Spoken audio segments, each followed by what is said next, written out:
नमस्कार, सांध्य समाचार digital platform के साथ मैं हूं टीएन मनीष। हमारे साथ है संत गोपाल शरण जी महाराज। आपका बहुत स्वागत करते हैं। और सबसे बड़ी बात यह है कि कहा जाता है कि जहां मिले संत वहां खिले बसंत। इस समय सावन का मौसम है, सावन का महीना है और हिंदू श्रद्धालुओं के लिए यह एक बहुत ही पावन मौका है। शिवलिंग का, पार्थिव शिवलिंग का निर्माण, बाबा भोलेनाथ की सेवा और तमाम हमारे यहाँ अनुष्ठान चलते हैं। लेकिन बड़ी बात यह है कि धर्म के साथ उस संस्कार को पूरा करना जिसमें कहा जाता है नर सेवा ही नारायण सेवा होती है। अब बरसों से इस पूरे संस्कार को आगे बढ़ा रहे हैं। महाराज जी, अभी जो आयोजन है उसमें किस तरह से नर सेवा है और खास तौर पर दिव्यांग जनों के लिए? इसमें वैसे तो जो मुख्य रूप से नर सेवा हम लोगों के स्तर पर जो हम लोग मानते हैं जी। वो भगवान से व्यक्ति जीव जुड़े, कैसे भी जुड़े, उसी को विशेष रूप से मानते हैं, क्योंकि ईश्वर से जुड़ने के बाद जीव का कष्ट जो है वो समाप्त हो जाता है। शारीरिक कष्ट होते हुए भी जीव जो है यदि ईश्वर से जुड़ा है तो वो कष्ट को महसूस ही नहीं करता है। उसको लगता है कि अब मुझे कोई कष्ट नहीं है। लेकिन हम सामाजिक जीवन में रहते हैं, तो ऐसी परिस्थिति में कुछ लोग ऐसे हैं जो साधनों से ही साधना कर सकते हैं। तो उस दृष्टि से उनको साधन हम अपने स्तर पर क्या उपलब्ध करा सकते हैं, किस साधन के सहयोग से इनके जीवन में कुछ परिवर्तन हो सकता है, उस दृष्टि से जो सेवा प्रकल्प में आते हैं। जैसे हम लोग उपकरण, कृत्रिम अंग जो होते हैं, मानवीय अंग, उन्हें निर्माण करा के उनको दे देते हैं। तो जो पैर से चल नहीं पाते हैं, ऐसा नहीं कि हम ही को इकलौते कर रहे हैं इस काम को या हमारे करने से सब कुछ हो रहा है, ऐसा भी नहीं है। इस काम को बरसों से परंपरा, हम तो गिलहरी वाली संस्कृति के हैं महाराज जी। हाँ। राम सेतु गिलहरी की जो हमारे यहाँ संस्कृति है, हाँ। जो इतना बड़ा प्रसंग है, हाँ। तो गिलहरी का बहुत बड़ा योगदान है। बस योगदान जैसा ही है इसमें, वो योगदान हम लोग करते हैं। तो हमें एक तो अच्छा लगता है, दूसरा हमारी आने वाली पीढ़ी को हम प्रेरणा देना भी चाहते हैं कि भाई देखो, हम मानवीय व्यवस्था में हैं, तो हमारी परंपरा ने, हमारे आचार्यों ने और हमारे धर्म ग्रंथों ने ये बार बार संदेश दिया है कि हम मानवीय व्यवस्था को संतुलित रखें और उनको सहयोग देके ही संतुलित किया जा सकता है। अच्छा, पार्थिव शिवलिंग और जो प्राण प्रतिष्ठित शिवलिंग के हैं, जो शिवालय हैं, मूल दोनों की पूजा विधि में और दोनों के धर्म लाभ में अगर कहूं तो किस तरह का अंतर है शास्त्रोक्त तरीके से अगर बात करें? जहां तक शिवालय के शिव जी की पूजा का विषय है जी, तो उसमें क्या है कि कुछ विधान विशेष की आवश्यकता पड़ती है। व्यक्ति विशेष के साथ साथ विधान विशेष की भी आवश्यकता है और उनकी रख रखाव की भी व्यवस्था है। सेवा पूजा नियमित हो, वो भी एक व्यवस्था है। पार्थिव महादेव जब हम बनाते हैं, शिवलिंग निर्माण करते हैं, तो इसमें क्या है कि कोई भी वर्ग, किसी भी स्थिति का हो, वो पार्थिव पूजा कर सकता है। और इसको हमारे यहाँ पुरुषार्थ लिंग की उपमा दी गई है, यानी स्वयं ने आपने पुरुषार्थ करके शिवलिंग का आकार लिया है। शिव आपके सामने आप उपस्थित हुए। इसमें क्या करना है, क्या नहीं करना है का किस तरह निर्धारण है पार्थिव शिवलिंग पूजा में? डूज एंड डोंट्स जिसको कहते हैं। नहीं, क्या नहीं करना है तो क्या नहीं करने का तो विषय वही है कि जो हम दिनचर्या का जो विषय होता है, बिल्कुल, उसमें अनियमित जो हम होते हैं, खान पान से लेकर के या पवित्रता से लेकर के, वो चीजें नहीं होना चाहिए। इसमें स्त्री पुरुष के किस तरह के भेद? इसमें कोई भेद ऐसा मेरे अध्ययन तक अभी तक नहीं आया है कि स्त्री नहीं कर सकती, हाँ, या पुरुष नहीं कर सकते, या और कोई निम्न अवस्था में कहे जाते हैं या सुने जाते हैं वो नहीं कर सकते। ऐसा नहीं, कि हम लोग शिव पुराण में भी पढ़ा है, स्कंद में भी पढ़ा है और भी जगह ऐसा देखा है कि कोई भी व्यक्ति भगवान शिव का पार्थिव पूजन कर सकता है। अच्छा, प्रतिष्ठा की भी बात यह है कि यदि आपको कोई मंत्र नहीं आ रहा है तो भगवान से सहज भाव से बोल करके कि आप शिवलिंग में विराजमान हो जाओ, इतने से भी भगवान की पूजा हो जाती है। आवानाम न जानाम ही करते थे। हाँ, जो हम लोग, भाई ऐसा हमारे जीवन में बहुत से लोग हैं जी। जो कि पूजा विधान को नहीं जान पाते हैं। तो बिना पूजा विधान जानने के बाद भी महादेव की जो पूजा है उसमें प्रतिबंधात्मक विषय बहुत ना के बराबर है। पार्थिव पूजा में जी। कोई प्रतिबंध नहीं है। तो मुझे लगता है कि पार्थिव पूजा सर्वश्रेष्ठ पूजाओं में गिनी जाती है शिव जी की। वैसे तो सब पूजन भगवान। अच्छा, अब बात आती है धर्म के साथ सेवा आप कर ही रहे हैं। बड़ी बात यह है कि हमारे यहाँ तो योग योगेश्वर भगवान श्री कृष्ण को भी कारावास और ये तमाम चीजें झेलनी पड़ी। आप अक्सर कारागृह में जा रहे हैं, 20-25 आपकी यात्राएं मध्य प्रदेश की जेलों में हो गई।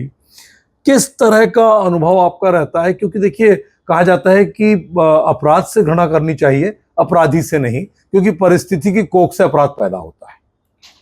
देखो, जहाँ तक मैं जेलों में कथा बहुत दिनों से कह रहा हूँ, मुझे जब भी अवसर मिलता है तो मैं जेलों में कथा कहने जाता हूँ।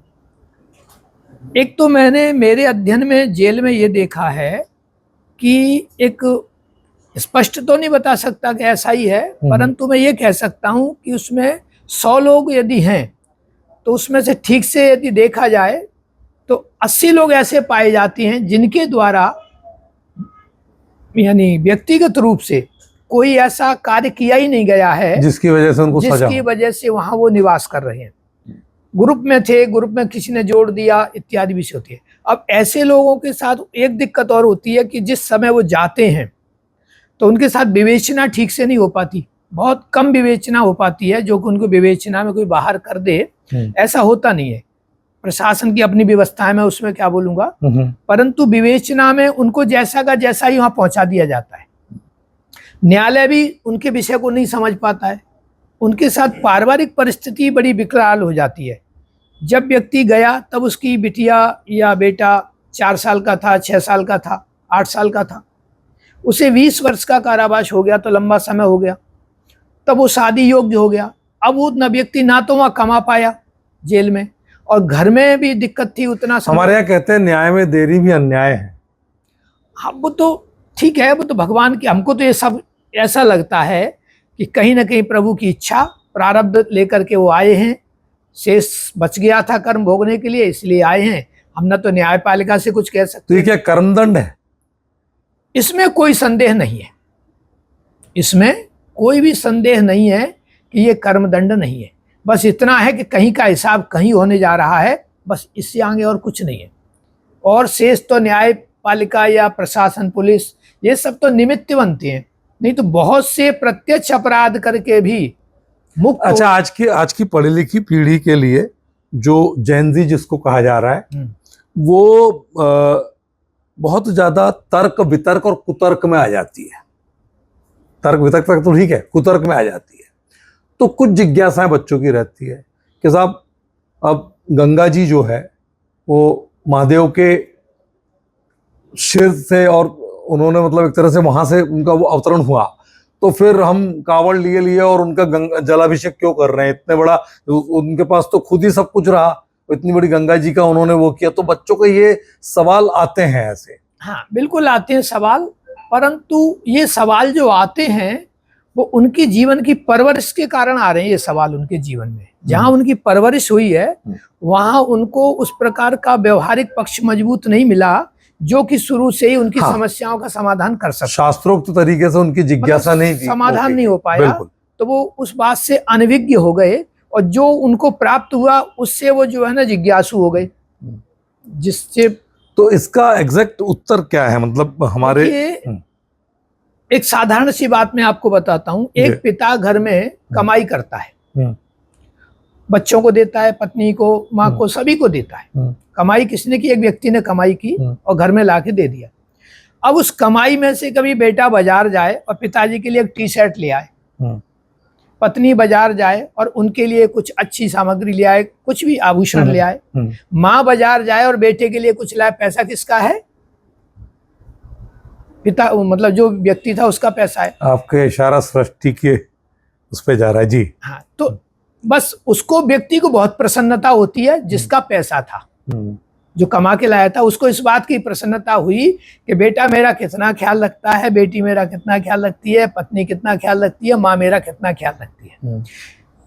मुझे लगता है परमात्मा भी हमारे पिता हैं, है सब कुछ हमारे पास परमात्मा का ही। हम जो परमात्मा को देते हैं बस वो उनको प्रसन्न करने के लिए देते हैं कि है तो आपका ही, हमें भी पता है और उन्हें भी पता तेरा तुझको अर्पण क्या लागे मेरा। बस। तो इस बात से भी परमात्मा प्रसन्न होते हैं। नहीं, एक प्रसंग ये भी था ना कि किस तरह अनुरोध किया गया कि साहब अगर आप यहाँ रख लेंगे तो नीचे क्या होगा। हाँ, वो थोड़ा सा अब क्या था, जैसे आपने कहा कि गंगा जी, वो उनका प्रश्न है कि गंगा जी शिव जी के जटाओं में, तो उन्हें क्या जल देना। बिल्कुल, जटाओं में गंगा जी थी जी, जटाओं में गंगा जी हाँ थी, वही क्लियर नहीं। बिल्कुल। वो जब भगवान शिव के माथे पर विराजमान हुई, कि उस एक विषय था, पूरी कथा प्रसंग ही है वो तो, कि भाई कैसे आई कैसे आई। तो जब उनका बेग रोकने का प्रश्न था तो भगीरथ महाराज को मार्ग मिला कि भाई बेग तो भगवान शिव के अलावा कोई नहीं रोक सकता। तो शिव जी को प्रसन्न किया, शिव जी प्रसन्न हो गए तो तैयार हो गए बेग रोकने को। शिव जी ने उनको रोक ही ली, बेग क्या पूरा गंगा मैया को ही रोक लिया। जब रोक लिया तब ये हुआ कि भगीरथ जी महाराज तो ऐसे हो गए ना कि जैसे मेरी कोई चीज कोई लूट रहा था, तो मैंने जरूरत की चीज थी तो किसी से मदद मांग ली कि मुझे सीधे ये नहीं मिल पा रही है, आप सहयोग कर दो तो मिल जाएगी। लेकिन जिससे सहयोग मांगा उसने पूरी हड़प ली। तो वही भगीरथ जी के साथ हो गया कि शिव जी से सहयोग मांगा और शिव जी ने तो गंगा पूरी हड़प ली। अब मैं क्या करूं, मेरे तो पूर्वज अधर में लटके रह जाएंगे। तो उन्होंने कहा कि महाराज रोकने को ही कहा था, वहां बेग रोकने को, पूरी गंगा जी को रोकने को थोड़ी कहा था, आपने तो सब कोई रोक लिया, अब हमारा क्या होगा। फिर उन्होंने शिव जी महाराज से निवेदन किया कि आप इन्हें धराधाम पर तो भेजो, नहीं तो हमारे पूर्वजों को क्या हुआ। तब शिव ने उसमें से उनके मानवीय व्यवस्था के अनुसार, सिस्टम के अनुसार धाराएं बना दी कि इतनी स्पीड में जाएंगी तो पाताल चली जाएंगी, तो अलग अलग धाराएं कर दी, जिससे उनका बेग जो है ना वितरण हो गया, बट गया बेग उनका। तो वो एक बेग अपने धरती पर आ गया, तो जिससे कि उनके पूर्वजों के साथ साथ हम आप सभी का आज भी उद्धार हो ही रहा है। जल ही जीवन है। हाँ, और मैं मेरे अनुभव से ये बात बता रहा हूँ, वैसे सार्वजनिक में कभी बात करता नहीं हूँ। जी जी, मैं वर्षों से मात्र गंगोत्री का ही जल पीता हूँ। क्या बात है, दूसरा कोई जल नहीं पीता हूँ। बहुत सुंदर। मेरी मतलब जल पीने की जो व्यवस्था है, मात्र गंगोत्री का ही जल पीता हूँ। तो स्टॉक करके रखते हैं? हाँ, मैं वर्ष में एक बार जाता हूँ या 6 महीने में जाता हूँ, जैसी परिस्थिति होती है। यहाँ तक कि कोरोना काल में भी मैं 2 बार गंगा जी से जल भर के लाया। तो प्रतिदिन कितने लीटर पानी लगता है आपको? कभी 3 लग जाए, कभी 2 लग जाए, कभी थोड़ा तो कितना, 50 लीटर 100 लीटर क्या है? मैं करीबन 1200-1500 लीटर जल लेके आता हूँ इकट्ठे गाड़ी से। मेरी टंकियां हैं, बड़ी स्टील की टंकियां हैं, उनको भर के लाता हूँ। मैं स्वयं अपने हाथ से ही भरता हूँ। मैं बात वो बता रहा हूँ कि प्रत्यक्ष बात बता रहा हूँ, बताने की बात है नहीं, कोई ऐसा विषय नहीं जो बताया जाए। मुझे अनुभव है गंगा जल पीने का, तो मेरी वृत्ति पर उसका क्या प्रभाव है ये मुझे पता है जी, कि मेरी वृत्ति गंगा जल के प्रभाव से कैसी। आप मेरे माथे पे गंगा जी का एक चंदन टीका देख रहे हैं। मैंने एक कथा किसी ग्रंथ में पढ़ी थी आज से करीबन 20-25 साल पहले।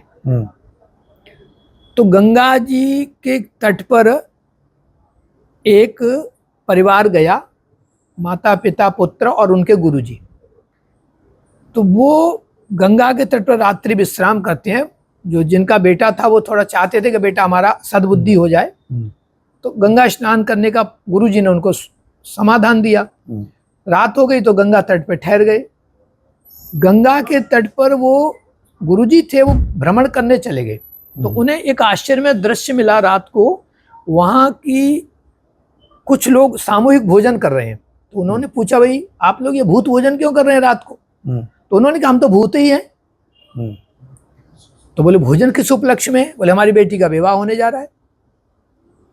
तो बोले दूल्हा कहाँ से आ रहा है? बोले आपके यजमान के साथ जो बेटा आया है वो कल मर जाएगा और अपने कर्मानुसार वो इस गति को प्राप्त होगा कि हमारे यहाँ वो आ जाएगा, दामाद बनेगा।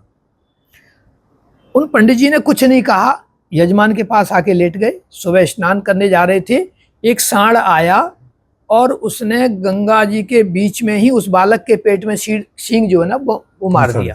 और बालक वहीं खत्म हो जाता है। उनके पिता इत्यादि जो भी थे उन्होंने संस्कार कराए, घर चले गए। पर वो गुरुजी जो थे ना, वो नहीं गए घर, वो रात्रि को भ्रमण करते उसी समय वहां पहुंचे जहां कल मुलाकातें हुई। तो वहां जो है ना, उन्होंने देखा कि सब निराश बैठे हैं। तो उन्होंने कहा कि हमारा यजमान पुत्र तो आ गया, कहाँ है, हमें भेंट करा दो। बोले यहाँ नहीं आया वो। बोले हमारे यहाँ तो खत्म हो गया। तो उन्होंने कहा कि वो जो है ना स्वर्ग चला गया। गंगा जी के। तो बोले स्वर्ग कैसे गया? बोले जब सांड ने सींग मारा तो सांड के सींग में गंगा जी की रज लगी थी और वो उसके पेट में चली गई। अब जैसे लोग तर्क करते हैं, तो मैं ये कहूँगा कि उनके तर्क को रोक तो कोई नहीं सकता है, क्योंकि जब मैंने मानना ही नहीं है तो मुझे मनाने का कोई प्रश्न भी नहीं है। बिल्कुल ठीक। पर जाने बिन न होए परस्थिति, हम जानेंगे तो हमें विश्वास होगा। लोग जो है ना जानना तो चाहते नहीं है, वो ये चाहते कि आप चमत्कार करके हमको विश्वास कराओ।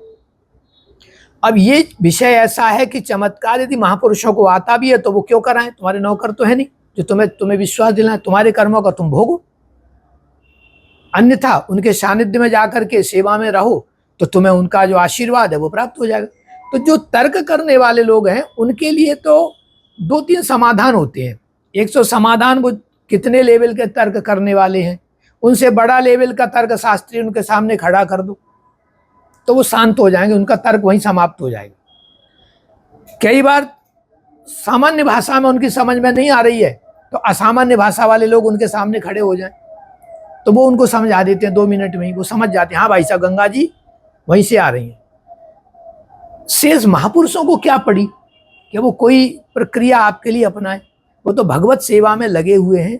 उनके यहाँ तो जो विनम्रता से पूरा साधना की मुद्रा में पहुँच जाएगा उसी को मार्गदर्शन देगा। तो ये गंगा मैया पूजन इत्यादि जो हमारे वर्तमान में हम लोग सुनते हैं ना, बहुत तर्क करते हैं लोग, पर हम जैसे लोगों के यहाँ तो कोई ज़्यादा तर्क का विषय आता नहीं है, क्योंकि भाई तुम्हारे तर्क तुम ही लेके जाओ, साधना करना। चलिए आखिरी में बहुत संक्षेप में युवाओं के लिए कोई ऐसा संदेश जो लगता है कि आपको लगता है कि युवाओं में ये बात पहुंचनी चाहिए। युवाओं में वही बात पहुंचनी चाहिए जो हमारी परंपरा में है, पुरानी परंपरा में, यानी माता की सेवा, माता का सम्मान, पिता का सम्मान, गुरुजनों का सम्मान, बड़े भाई का सम्मान, सामाजिक दृष्टि से बहन बेटियों का सम्मान। ये प्राथमिकता है इस बात की। इसके बाद तो वो स्वयं ही कमा खा लेंगे, ये कोई विषय नहीं है, पर हम हमारे माता पिता को यदि सम्मान देंगे तो हमें भी बहुत सम्मान मिलेगा और हमारे माता पिता को प्रसन्नता मिलेगी, गुरुजनों को प्रसन्नता मिलेगी, हमारे आचार्य शिक्षक जो भी हैं, हमारे बहन भाई जो भी हैं, हमारे समाज के जो भी लोग हैं, सबको प्रसन्नता मिलेगी। और हम किसी को भी बार बार अपशब्द बोलेंगे या गलत तरीका से उनके साथ पेश आएंगे और उनके द्वारा किया गया विनियोग हम भूल जाएंगे और अपनी योग्यता उन्हें दिखाएंगे तो उन्हें ठेस पहुंचती है, क्योंकि आपकी जो योग्यता है वो कल हुई है और इतने योग्य जो आप बनाए हो वो उन्हीं के खून पसीने से बने हैं। आप इतने योग्य है, इसलिए जिन्होंने आपको योग्य बनाया है आप उन्हें नज़रअंदाज न करें, उनका आदर करें। और शेष राष्ट्र हमारा है, इस राष्ट्र के लिए जितना अच्छा हमसे बन सके अपने परिश्रम से, इस राष्ट्र के लिए उतना अच्छा हम करें, जिस रूप में भी आपसे बने, चाहे पर्यावरण के रूप में बने, धर्म सेवा के रूप में बने, चिकित्सा सेवा के रूप में बने, शिक्षा सेवा के रूप में बने, राजनीतिक दृष्टि से बने, सामाजिक दृष्टि से बने, तो हमें राष्ट्र की सेवा जरूर करना चाहिए। बस हमारा ये भाव होना चाहिए। तो महाराज जी ने तमाम सवालों का और मुझे लगता है कि काफ़ी हद तक उन जिज्ञासाओं का जो अक्सर सामाजिक जीवन में होने के नाते हमारे सामने भी आती रहती है, समाधान पूरा किया है। और बड़ी बात यह है कि एक कॉम्बिनेशन समय के बदलने के साथ ही कि आप अगर धर्म के साथ आप नहीं आना चाहते हैं, आप सेवा के साथ आ जाइए, आप सेवा करते करते धर्म के हो जाएंगे। मुझे लगता है कि आपका यही भाव है। बहुत बहुत धन्यवाद, आप आए, आपने सांझ समाचार को समय दिया, बहुत धन्यवाद। नमस्कार महाराज जी, प्रणाम।